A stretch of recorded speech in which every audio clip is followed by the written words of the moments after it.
안녕하십니까. 교재 189페이지 밑에 토양 반응과 작물 생육 이렇게 나와 있죠. 자, 이제 토양의 반응이다. 이래. 토양 반응이다라고 하는 것은 토양이 산성이냐, 중성이냐, 또는 알칼리성이냐, 이걸 말합니다. 그러면은 이 토양의 산성, 중성, 알칼리성, 이런 것들의 이 토양 반응은 토양 용액 속에 녹아 있는 수소이온 농도에 의해서 결정이 됩니다. 그래서 수소이온의 농도에 의해서 결정이 된다. 자, 그런데 이것을 측정하는 지표로서 그래서 수소이온 농도를 나타내는 pH를 씁니다. pH를 쓰는데 중성이다라고 하는 게 pH가 7인 경우 7이 중성이죠. 그죠? 자, 그럼 7을 중심으로 해서 7보다 낮으면은 산성,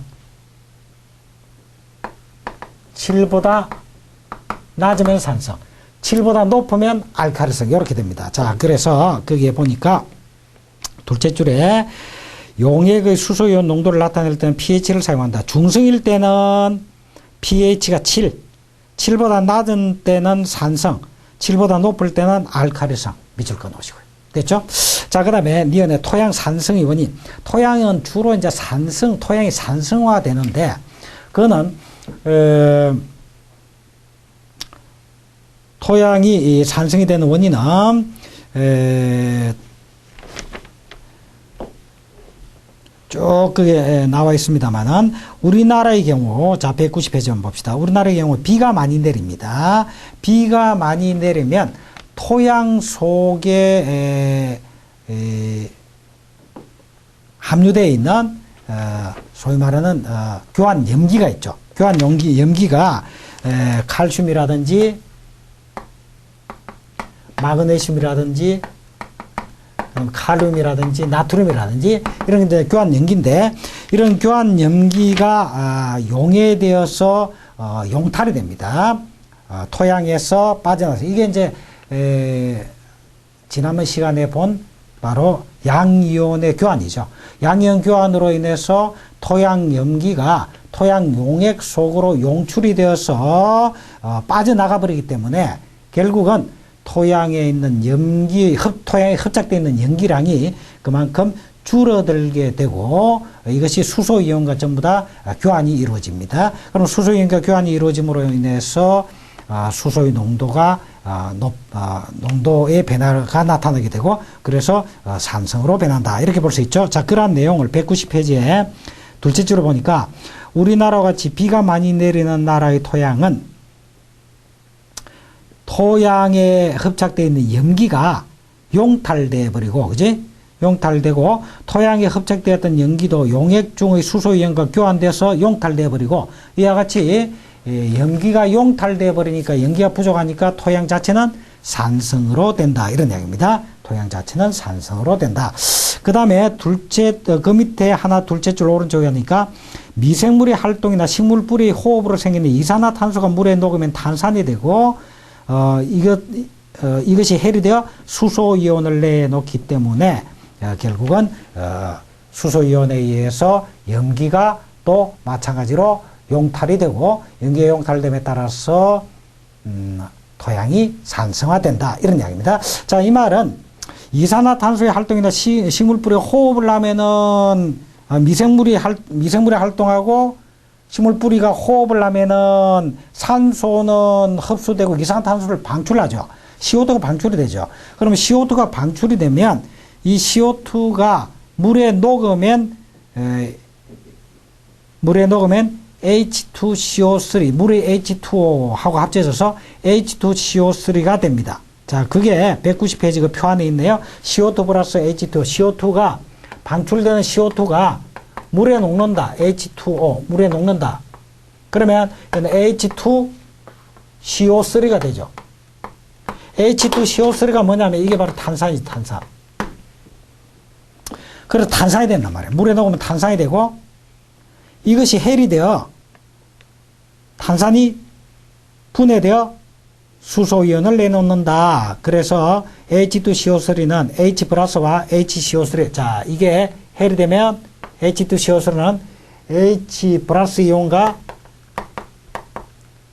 HCO3 마이너스 이온으로 이렇게 해결이 된다 이 말이지, 그지? 이렇게 해결이 된다. 자, 그러면 이 H 플러스 이온이 나왔죠?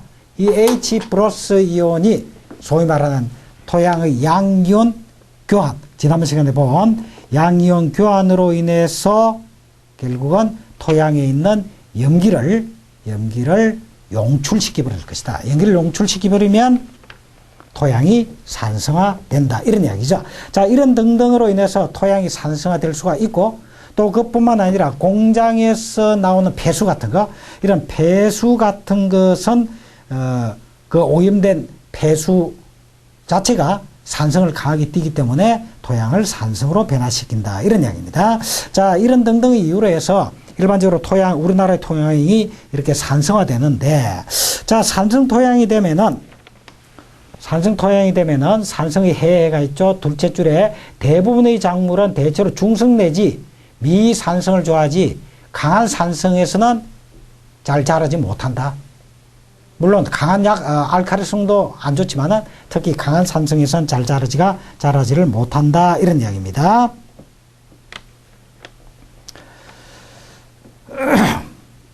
자, 그리고 토양이 산성이 되면 토양 알루미늄이 산성에서 용해가 됩니다. 토양에 있는 알루미늄이 산성하에서는 용해가 됩니다. 그럼 용해가 된 알루미늄 용도가 높아지면 높아질수록 그 알루미늄이 작물에 좋지 못한 영향을 미치기 때문에 작물에 피해를 준다. 자, 그래서 알루미늄은 산성에서 용해되기 쉽다. 용해된 알루미늄의 농도가 높아지면 작물은 피해를 입게 된다. 밑줄짝. 그 다음에 산성 토양에서는 칼슘, 칼륨, 마그네슘 등 염기가 용탈되어 결핍되기가 쉽다. 이러한 무기염류가 결핍됨으로 인해서 작물에 충분한 무기 영양분을 공급해 주지 못한다. 그래서 칼슘, 칼륨, 마그네슘 등과 같은 무기염류가 용탈이 되어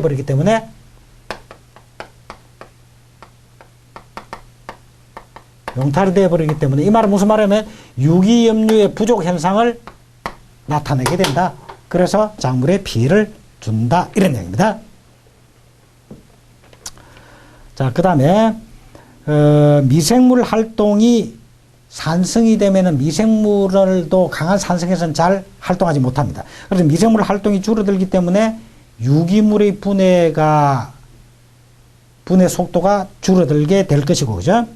그 다음에 유기물이 분해될 때 거기에서 나오는 분출되는 점질 물질에 의해서 토양의 입당 구조가 촉진되는데 이것도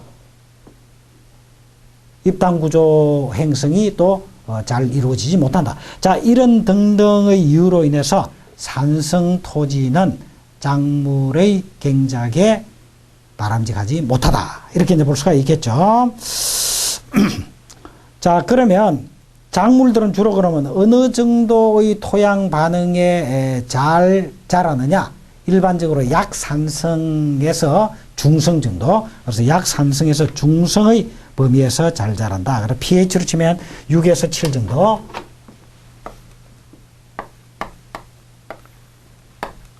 요게 이제 토양의 생육의 적절한 토양 반응이다. 그러니까 7이 이게 중성이다. 이렇게 보고, 그 다음에 6은 조금 7보다 나니까 약산성이다. 그래서 약산성에서 중성의 토양이 작물 경작에 바람직하다. 이렇게 이제 볼 수가 있습니다. 자, 191페이지로 넘어와서 산성 토양의 계량과 재배 대책 나와 있는데, 산성 토양에는 석회와 유기물을 넉넉히 주어서 토양 반응과 토양 구조를 개선하는 것이 근본 대책이다. 이렇게 이야기를 했죠. 그래서 석회를 넣음으로써 산성 토양을 중성화시킬 수가 있고요.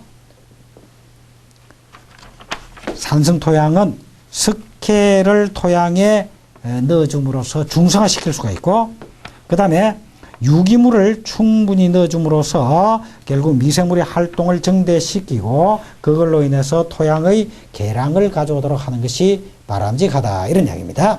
자, 그 다음에 191페이지 토양의 미생물. 자, 토양 미생물의 종류에는 쭉 나와 있는데 간단히 보면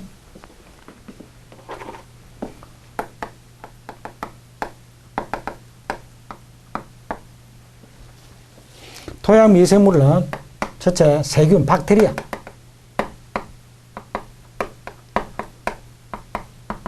박테리아, 세균이라고 합니다. 박테리아, 그 다음에 곰팡이, 방선류, 조류, 뭐 이런 등등으로 크게 나눌 수가 있어요. 자, 그런데 토양 미생물 중에 박테리아 중에서 콩과 작물의 뿌리에 있는 뿌리혹 박테리아라는 거지.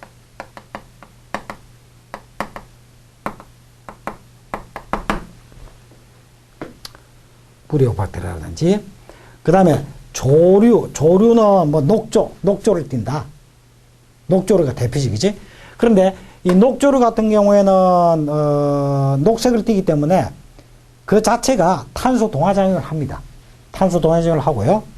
이 녹조류뿐만 아니라 대부분이 조류라든지. 자, 이런 것들은 뿌리혹 박테리아는 유리질소를 고정하는 작용을 하죠. 유리질소다라고 하는 것은 대기 중에 있는 질소로서 작물이 직접 이용할 수 없는 상태야. 이게 작물이 직접 이용할 수 있는 상태인 질산태 질소로 바꾸어서 작물이 사용하게 되는데, 이러한 유리질소를 작물이 이용할 수 있는 상태로 바꾸어주는 이런 작용을 유리질소를 고정시킨다, 이렇게 이야기를 하는 거죠. 그리고 이 조류도 마찬가지 유리질소를 고정해주는 이런 작용을 합니다. 그리고 뿌리오박테리아를 리조비움이라고 이야기를 하죠.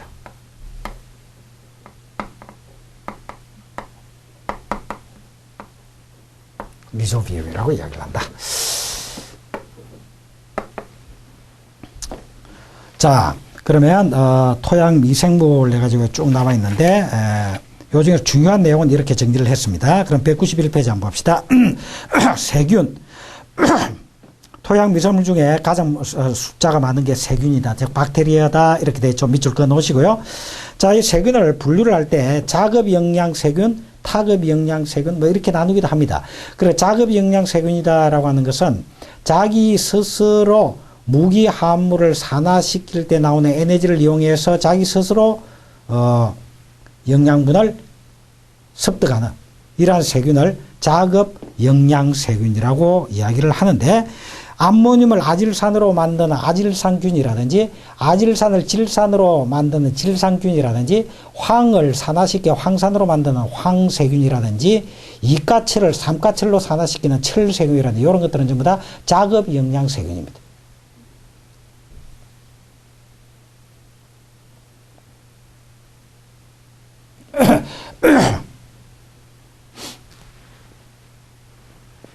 자급 영양세균에 해당되는 것은 아질산균, 질산균, 황세균, 철세균 같은 것이 다 밑줄 그어 놓으시고, 그래서 아질산균, 질산균, 황세균, 철세균은 자급 영양세균이다. 밑줄 그어 놓으시고요. 그 다음에 타급 영양세균은 토양 중의 유기물로부터, 그러니까 자기 자체가 아니라 유기물로부터 영양분을 얻어서 이렇게 생육하는 박테리아가 타급 영양세균입니다. 이런 타급 영양세균은 질소 고정균, 암모늄화 성균, 셀룰로즈 분해균 따위가 여기에 해당된다, 이렇게 되어 있죠. 그래서 질소 고정균이라든지 암모늄화 성균이라든지 셀룰로즈 분해균 같은 것은 타급 영양세균에 해당된다. 또 세균은 유리산소를 요구하는 정도에 따라서 호기성 세균과 행기성 세균. 호기성 세균은 산소를 필요로 하는 것이고 유리산소를 많이 필요하는 것이고, 행기성은 산소를 필요로 하지 않습니다. 그래서 호기성 세균과 유리산소가 없어도 자라는 세균을 행기성 세균이라고 한다. 이것도 밑줄 그어 놓으시고요. 그 다음에 곰팡이가 있고, 자, 곰팡이에 대해서는 하나, 둘, 셋째 줄에 산성, 중성, 알칼리성의 어느 반응에서나 자라며 분해력은 미생물 중에서 가장 강하다. 다른 미생물들이 활동할 수 없는 강산성의 산림 토양에서도 유기물이 분해되는 것은 곰팡이 때문이다. 이렇게 돼 있지. 자, 이 곰팡이는 산성이든 중성이든 알칼리성이든 어느 토지 반응에서도 잘 자랍니다. 잘 자라고 유기물을 분해하는 분해력은 미생물 중에서 가장 강합니다. 그래서 이 곰팡이는 산성이든 중성이든 알칼리성이든 강산성이든 강알칼리성에서도 잘 자라고 유기물 분해력이 굉장히 크다. 이렇게 이제 보시면 되고요. 그 다음에 192페이지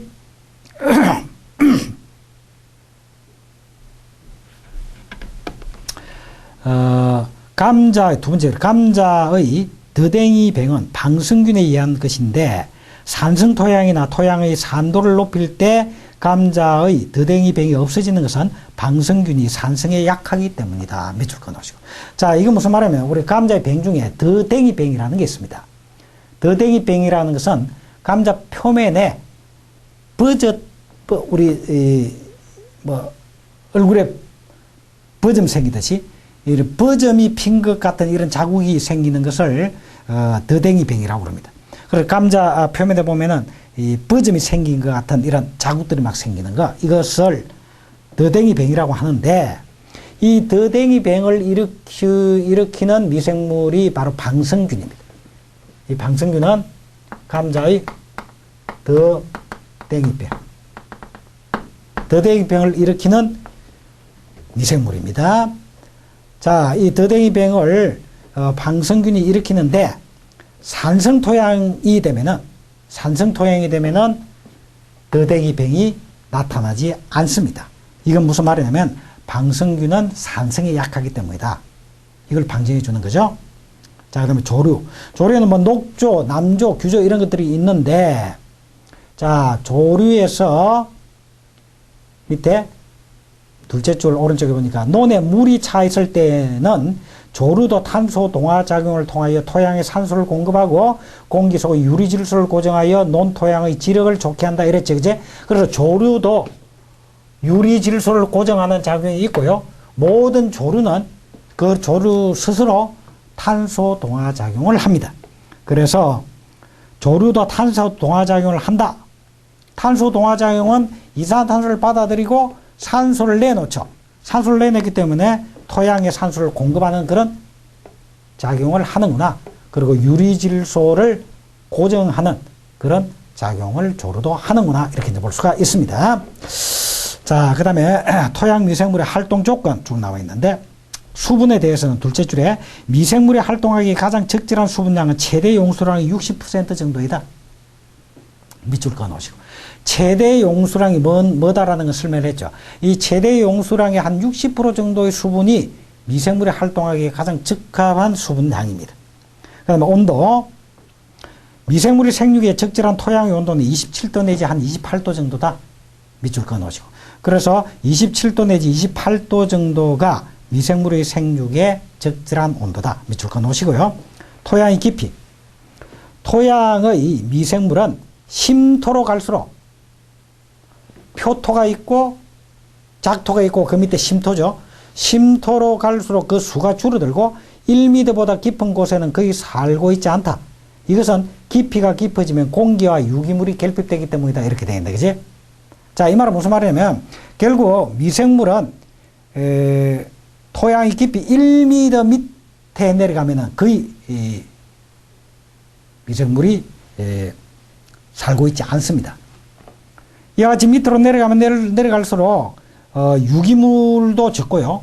토양 공기도 그만큼 줄어들겠죠. 그래서 이런 공기와 유기물이 심토로 내려가면 내려갈수록 결핍되기 때문에 1m, 지하 1m 밑 부분에서는 미생물은 거의 살고 있지 않다.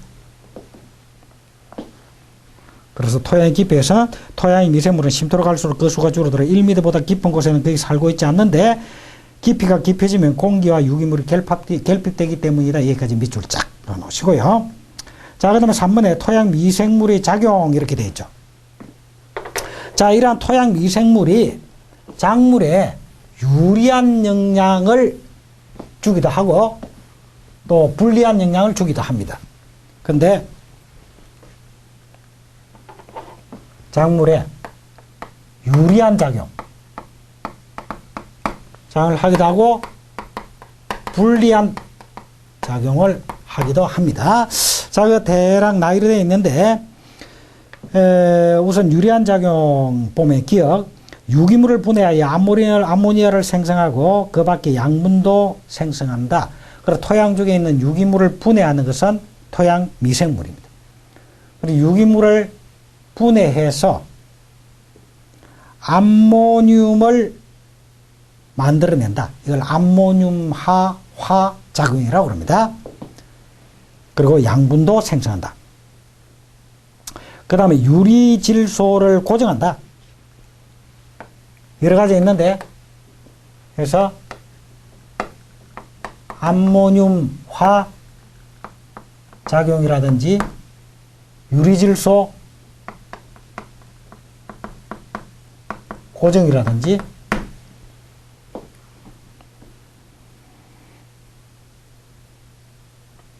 그 다음에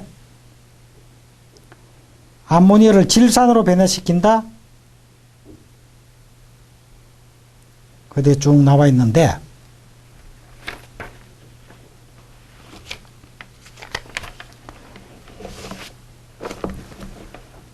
유리질소 고정을 하고 그 다음에 작물이 사용할 수 있는, 그래서 암모늄화 작용뿐만 아니라 질산화 작용도 해서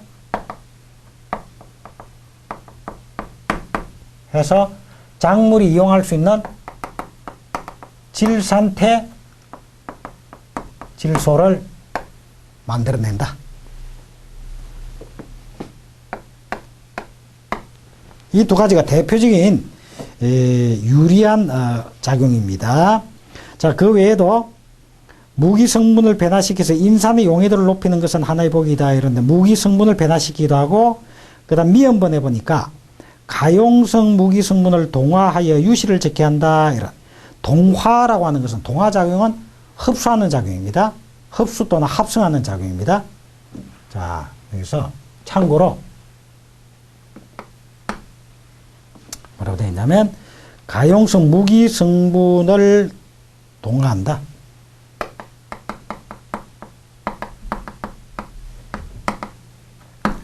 이 동화라고 하는 말은, 동화라고 하는 것은 만들어내는 작용, 합성하는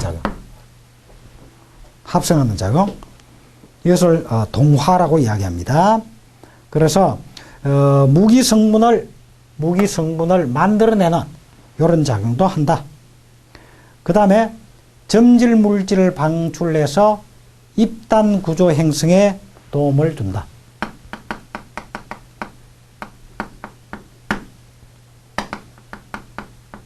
입단 구조를 촉진시킨다.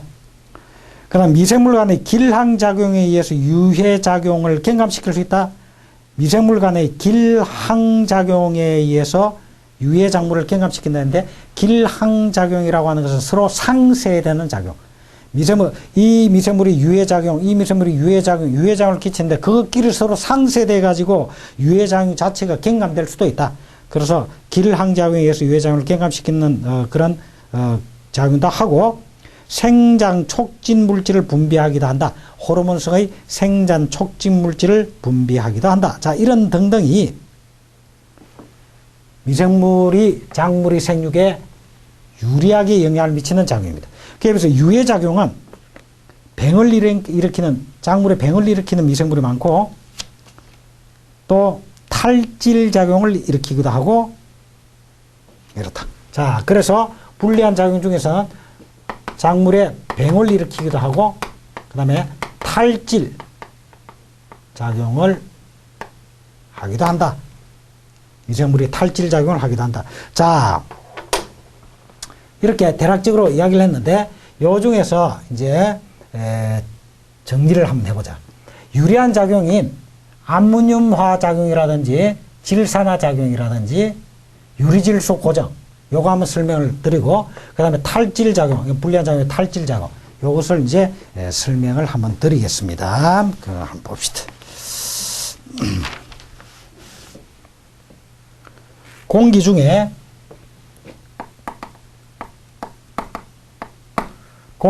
유리 질소가 있습니다. 공기 중에 있는 질소는 작물이 그대로 바로 활용할 수 있는 상태가 아닙니다. 그래서 이런 활용할 수 없는 상태에 있는 이런 질소 상태를 우리는 유리질소라고 그러는데, 자, 이 유리질소를 미생물이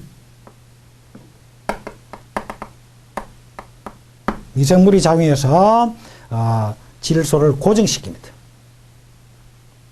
미생물이 유리질소를 고정하는 작용을 합니다. 고정시켜서 유기물의 질소 화합물을 만든다.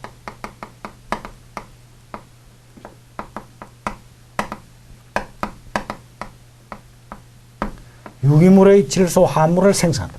자, 이때 이 유리질소를 고정하는 미생물, 고정시키는 미생물에 어떤 게 있는가? 뿌리옥 박테리아, 아까 전에 이야기했죠?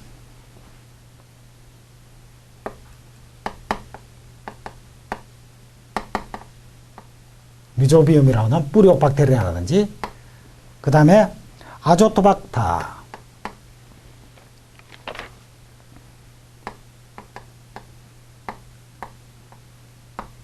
박터라든지 아조토모나스라든지, 특히 아조토박터와 아조토모나스는 이것은 호기 상태에서 질소를 고정합니다. 산소를 필요로 하는, 산소가 충분히 있는 이런 상태에서 질소를 고정을 하고요. 그 다음에 세 번째로 클로스트리디움,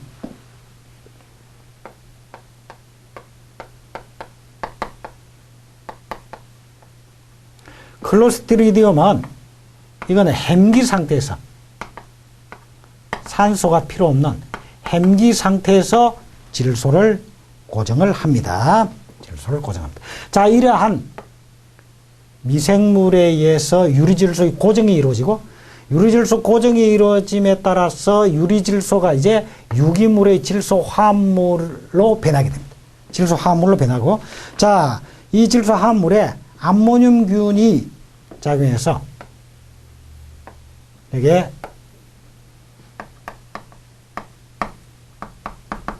암모늄화균, 이것도 미생물입니다. 역시 미생물이 작용해서 암모늄 태질산이 됩니다.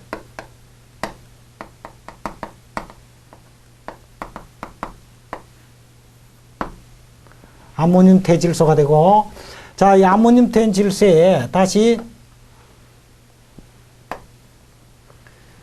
아질산균이 작용해서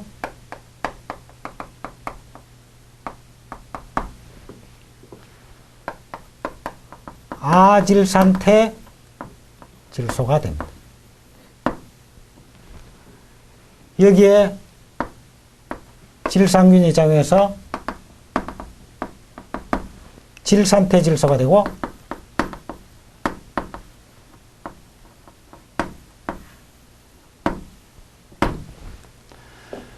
자, 이 질산태 질소가 이제 작물에게 이용이 됩니다. 그래서 식물이 이제 흡수를 하게 되고요. 질산태 질소가 식물을 흡수하게 된다. 질산태 질소가 이제 식물이 흡수하게 되는 질소 상태다. 자, 이랬을 때 우리는 이러한 암모늄 화학균이라든지 아질산균이라든지 질산균이라든지 이런 것 좀 미생물이에요. 미생물. 다 이게 미생물이지. 이런 미생물들의 작용에 의해서 유기물의 질소 화합물이 암모늄 태질소가 되는 요 작용을 암모늄화 작용이라고 그러고, 그 다음에 암모늄 태질소가 아질산태 질소로 변해서 질산태 질소로 이렇게 바뀌는 이런 작용을 질산화 작용이라고 그럽니다. 그러니까 암모늄화 작용이나 질산화 작용 같은 것을 해주는 것이 바로 암모늄 화균이나 아질산균이나 질산균 같은 미생물이단 말이에요. 이런 미생물들이 그렇게 해줌으로써 질산 태질소가 되어서 식물이 바로 흡수할 수 있는 이런 상태로 만들어주는구나. 이렇게 이제 볼 수가 있겠죠. 그죠? 이런 상태로 만들어주는구나. 그래서 유리질소를 고정을 하고 또 암모늄 화작용이나 질산화 작용을 미생물이 이렇게 해주는구나. 이런 이야기입니다. 자, 그런데 이제 탈질 작용은 뭐냐면 이 질산이 질산태질소인 이 질산에 여기에서 이제 산소가 빠져나갑니다. 산소가 빠져나간다. 산소가 환원한다. 이렇게 돼. 환원이 이루어지면 다시 이거는 아질산으로 변하고 환되면 아질산으로 변하고 이렇게 오고 자 여기서도 산소가 또 빠져나가면 산화질소가 되고 산화질소가 질소가스가 돼서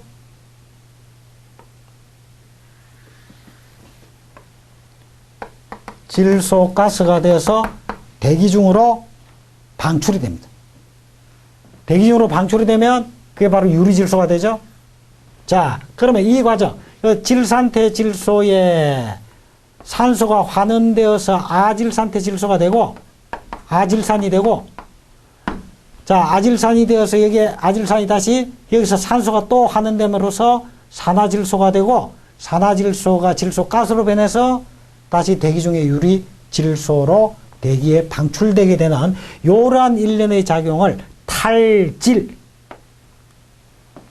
질소를 배출시키는 질소가스를 배출시키는 탈질작용이라고 합니다. 그런데 이런 탈질작용도 미생물에 의해서 촉진되고 이루어진다 이 말입니다. 미생물에 의해서 촉진되고 이루어진다. 그래서 탈질작용을 일으키는 것도 미생물이다.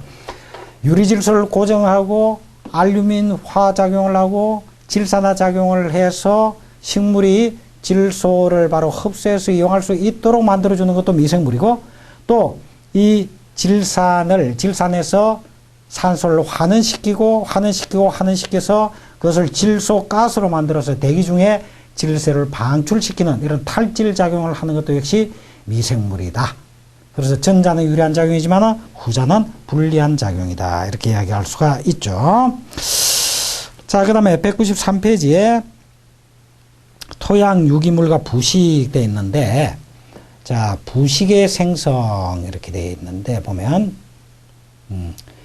하나, 둘, 셋째 줄 오른쪽에 보니까 식물체를 구성하는 성분 중에는 단백질, 녹말, 셀룰로즈, 헤미셀룰로즈 등은 비교적 빠르게 분해가 되지만은 니거린은 미생물에 대한 저항성이 커서 거의 변화를 하지 않는다.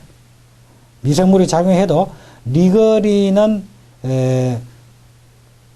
거의 변화되지 않거나 조금 변화된 상태로서 토양이 남게 되는데 이것에 미생물의 유체와 미생물의 생산물 등이 결합해서 이루어진 것이 곧 부식물이다.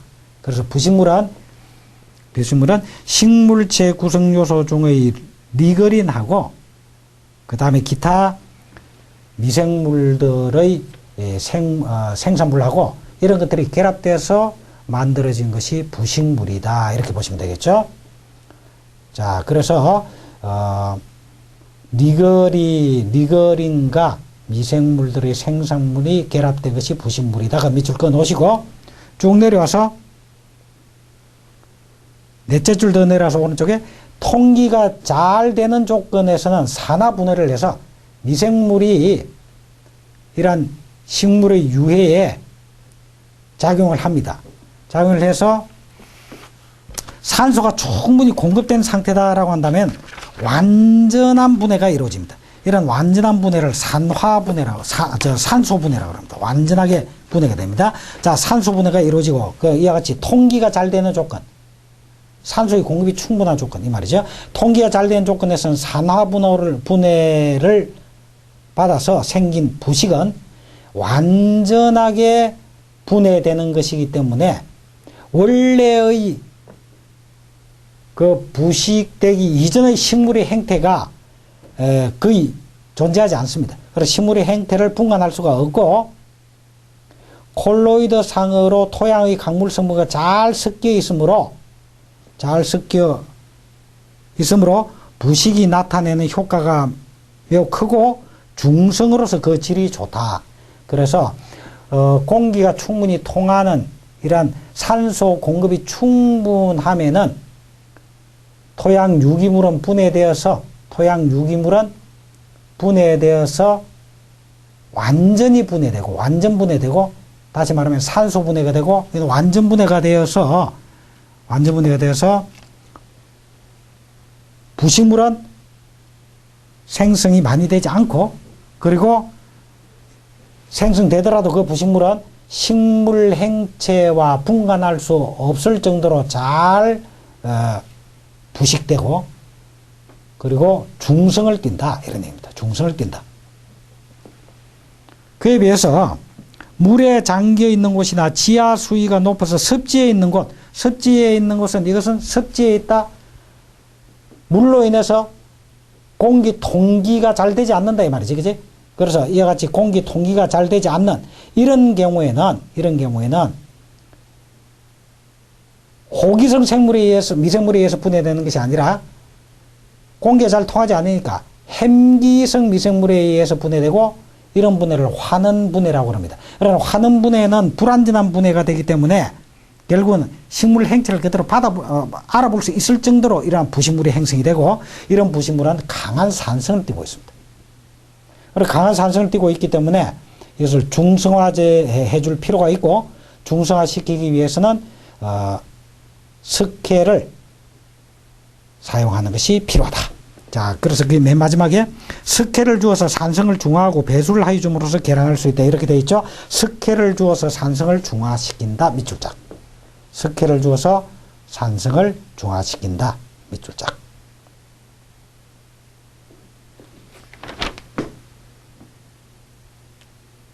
됐죠?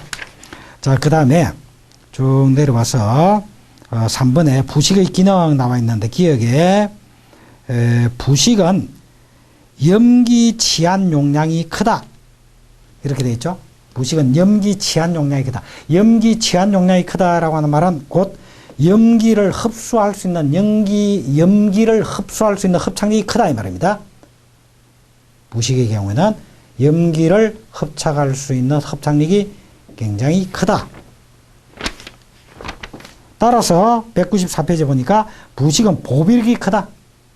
염기를 흡착할 수 있으니까 결국은 양이온 교환으로 인해서 비료를 잘 흡착해서 비료의 효과를 볼 수 있는 보비력이 크다 이런 얘기입니다. 그래서 부식은 보비력이 커서 식물 양분의 유실을 막고 흡착된 양분을 식물에 알맞게 공급한다. 그 밑줄 그어 놓으시고 그 다음에 194페이지에 니은번 부식은 물을 흡수하는 힘이 또 크다. 그래서 마지막에 물을 흡수하는 힘인 흡수성이 크기 때문에 빗물에 대한 토양의 유실을 감소시키게 준다. 그리고 보수력이 좋아서 가뭄에 대한 피해를 줄여줄 수가 있다. 그 다음에 띄어서 부식질 토양에는 산 또는 알칼리를 첨가하더라도 반응에 미치는 영향은 그리 심하지가 않다.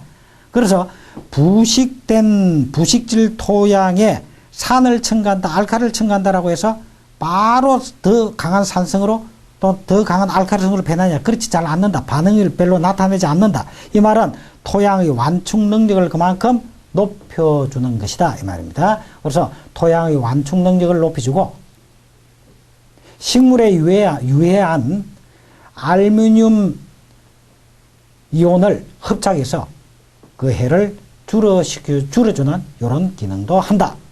자, 그 다음에 미음번에 부식은 토립을 연결시켜 안정된 입당 구조를 형성하여 물리적, 그래서 부식은 또 입당 구조를 형성하는 데도 도움을 준다. 자, 그 정도로 기억하시고 맨 마지막에 치어번에 부식은 식물에 필요한 양분의 가급퇴화를 촉진시켜준다. 가급퇴하다라고 하는 말은 바로 식물이 흡수될 수 있는 상태의 가급퇴입니다. 가급퇴라는 것은 식물이 흡수할 수 있는 상태. 이걸 가급퇴라고 그래.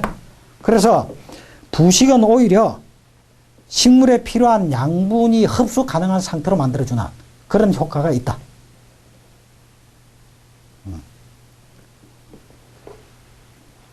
자, 그 정도로 기억을 하시고요. 그 외에 나머지는 쭉 여러분들이 자세히 보지 않아도 되고, 그 다음에 196페이지에 있는 내용은 이미 설명을 했는데 이건 쉬었다가 다음 시간 시작할 때 잠깐 정리하고 들어가도록 이렇게 하겠습니다. 자, 이번 시간 여기까지 하겠습니다. 수고하셨습니다.